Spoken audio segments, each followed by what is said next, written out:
Hi, Caspian from Strumtree here. Today I want to share with you a few tips I have to create a regular guitar practice habit for yourself. To get the best results, it's best to practice consistently and regularly rather than trying to cram it all in last minute. The first tip I have is to start small. Whether it's your first time playing the guitar or you're trying to get back into a regular practice habit, you don't want to make a task so insurmountable for yourself. You don't want to make practice feel burdensome. You don't want to be too ambitious and say, I'm going to learn 3 new songs every day, because in the long run that's unsustainable. And the main thing you want with regular practice is to create something small, fun, achievable, and sustainable. Which brings us to point number 2, just start. There have been so many times that I've regretted not practicing when I said I was going to, but I would procrastinate by finding little tasks to do beforehand. Like, I'll practice guitar just after I respond to this email, or I'll practice guitar after scrolling on social media for a little bit, or I'll practice guitar when ... you fill in the blank. And before I know it, I've filled up half an hour of time that I could have just spent practicing if I had just started. We can wait so long for the perfect conditions to start, when the secret is starting is the perfect condition. Tip number 3 is to keep your guitar visible in your house, because when it's out of sight, it's out of mind.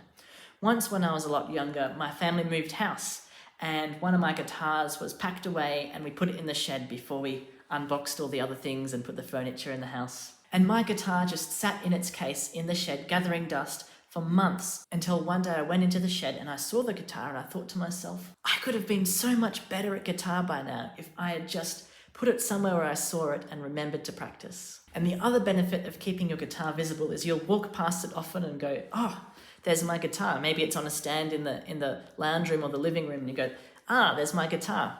That reminds me to practice. Tip number 4, play with friends. Practice guitar with your friends.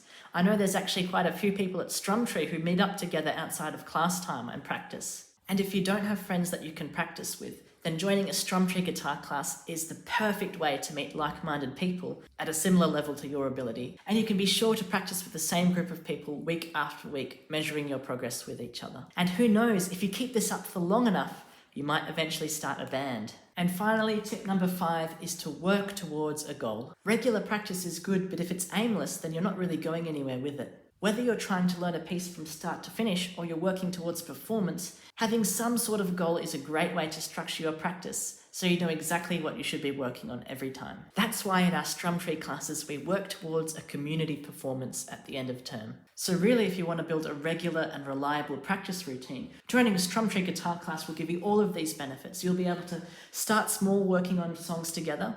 You get to start playing songs from the very first lesson. You'll need to carry your guitar around each week, meaning you'll probably keep it visible in your house. You'll get to play with friends, and you get to work towards a common goal together. So that's all for today. I hope you've learned something that'll help you with your practice, and I look forward to seeing you again in the next video. Take care.